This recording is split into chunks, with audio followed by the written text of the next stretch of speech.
we want to start like with your history as a musician, and later on move to your history with For A Cowboy.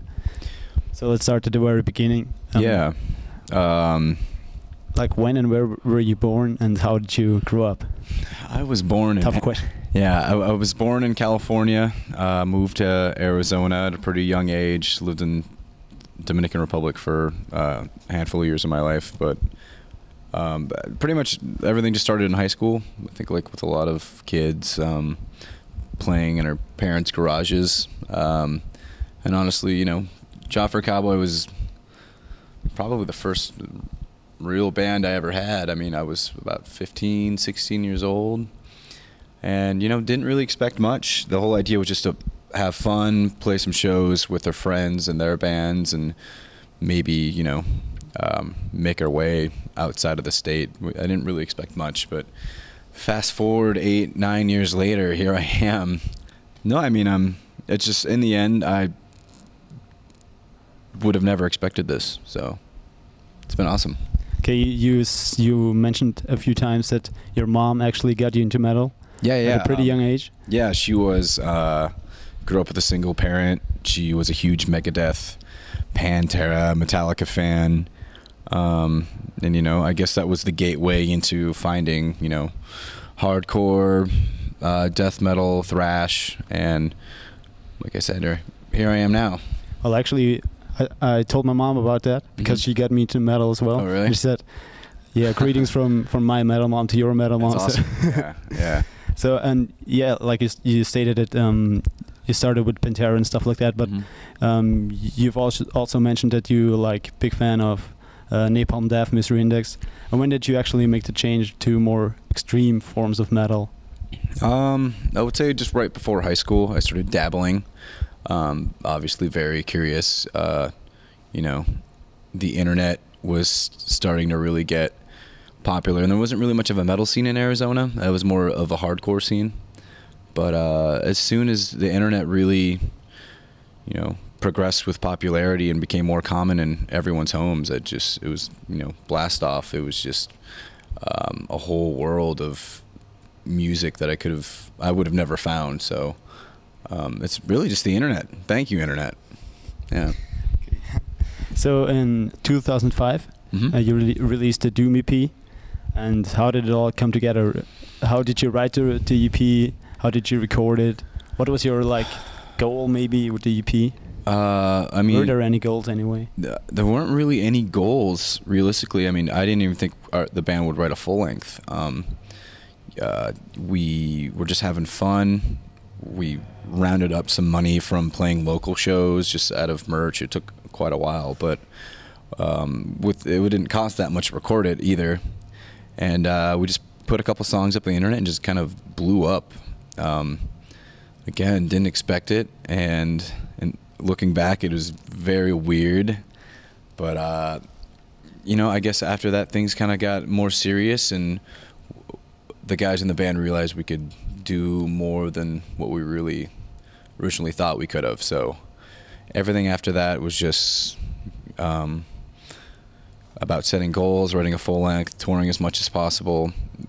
We always had a really punk rock attitude and hardcore mindset to it all, you know, just from growing up in the hardcore scene really in Arizona. But and it's worked out. We've been touring nonstop for forever now. Such a large chunk of my life is gone on the road, and I don't know, it's awesome. Again, I would have never even dreamed of going all the places I've been to now. You know, Japan, all of Europe, Australia, everywhere. So it's really cool. And like you said, you started at a young age, and you were like pretty quickly exposed to a lot of people over the internet. Was it sometimes like tough for you? Because I mean, when I think back, for me, like growing up, yeah, I would really like if that much people would be part of it somehow. Is it tough for you? The only weird thing, you know, we got so much recognition before the band could really even develop. You know, you could look at the Doom EP and even the Genesis. The progression of the band was pretty big, you know. It was much different.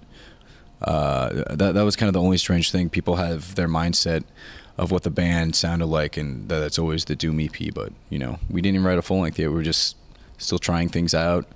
We're just very undeveloped as a band. But you know, outside of that, no complaints, I guess. Okay, so you already mentioned it. 2007 saw the Genesis release. Mm-hmm. It was really a huge step forward. Yeah. What did you do differently? What mindset did you have when you were writing for the record? We were doing a lot of touring, you know. In between Doom and Genesis, we were touring nonstop. We did a bunch of really smaller tours. The most ones I remember the most were with Misery Index, Animosity, and Cowl Decapitation. But I don't know, just growing up, and you know, I'm sure when you're 15 years old, your music taste was very different than what it is now, and you know, it was just a natural progression with the sound and change of the band, and we're the type of band who always want to evolve and try new things, and we don't want to put out the same record over and over again, and you know, it's just keeping ourselves happy and having fun with it. And in 2006, Charn joined the band. Yep. He has been in the band since then. Yeah. Yeah. Was that a big difference for you? Yeah, totally. Did he maybe accomplish? Do you think that you accomplished more with him as a professional drummer? Oh yeah, absolutely. He's an amazing drummer, and it was just funny that, you know, we just found him from a YouTube audition, and we flew some kid out, and we had no idea what he was going to be like. We had no idea how good he really was. You know, he could have been a complete weirdo, an asshole, but somehow he fit in the band perfectly, like the same personality, and none of us knew the guy at all.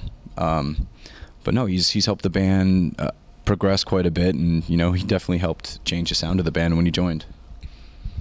So after the Genesis release, extensive touring started, even overseas. Mm-hmm. Was that a big difference for you? When you were first playing single shows, and then suddenly it's touring nonstop. Was it tough for you as a band as a whole? Was it tough to tour?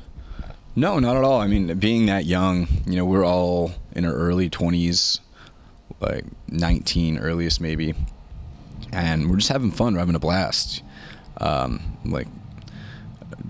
Seeing the world and having people pay to see you and enjoy your music, it's awesome.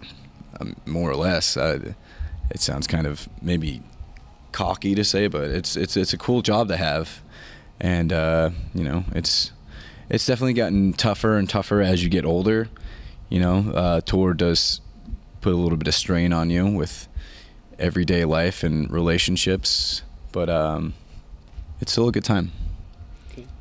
So next big step forward, Ruination 2009. Mm-hmm. What changed for you again? What did you do differently? I mean, just the same goal and mindset was to just improve as a band, try new things, just like what I said previously with Genesis, pretty much. It's touring and improving. That's always been our goal, and it's just what we did with Ruination. So when you compare 2005 to 2009, mm-hmm. Back then, did you have something like a big goal as a band, I want to play this arena in the States somewhere, or I want to play Wacken or something like that? Definitely the whole Wacken thing got brought up around the Ruination era, and you know, we've been lucky enough to play it twice, and that's obviously one of my favorite moments of the band. But it's crazy. I think every goal we've put in place, we've reached it, which is... Isn't it maybe even a bad thing? Because you've already reached all your goals. What else is there for you to reach? Be billionaires with the music? I think the only goal at this point is to have fun and be happy with it.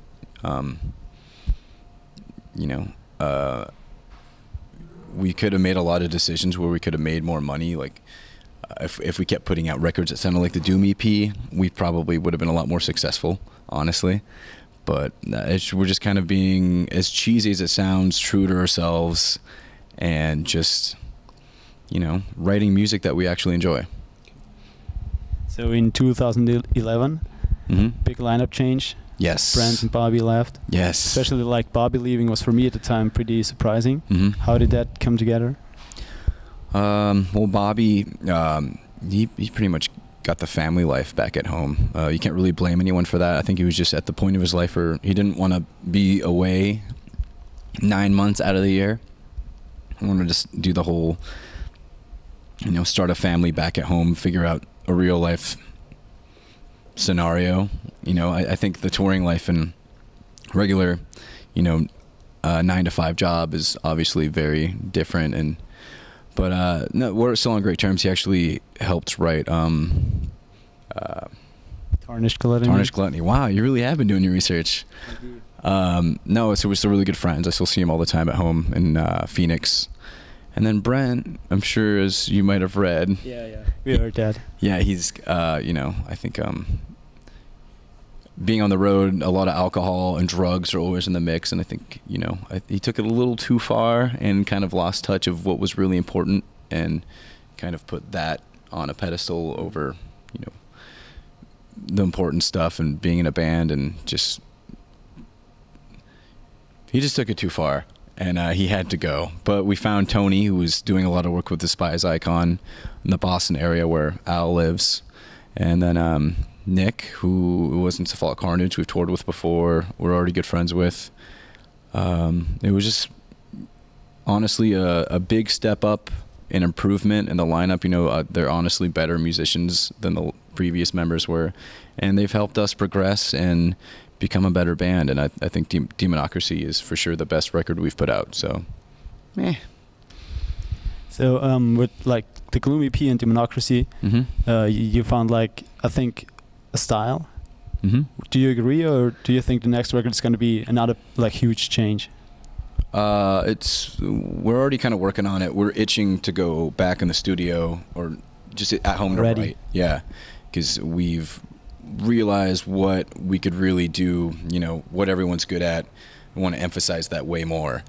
And I think there's going to be kind of a bit of a curveball in our next record, just another step forward in progression and trying new things. I don't think we're going to put out Demonocracy 2 times in a row.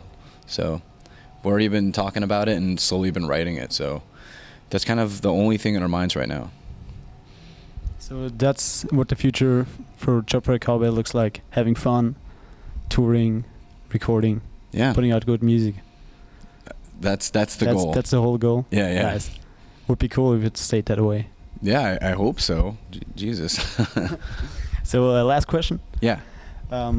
Like you already mentioned it, such a big chunk of your life is gone.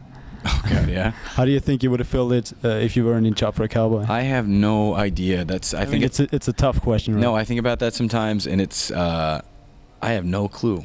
Who knows? What were you interested in school back then? I was probably going to go to art school for graphic design and drawing, but do you do some designs sometimes? I used to do a lot of designs for the band, but I haven't done it in a while. I don't know. I probably would have pursued that, and I chose the band route. So. Always a good choice, I think. No, I agree. All right. Thank you. No problem.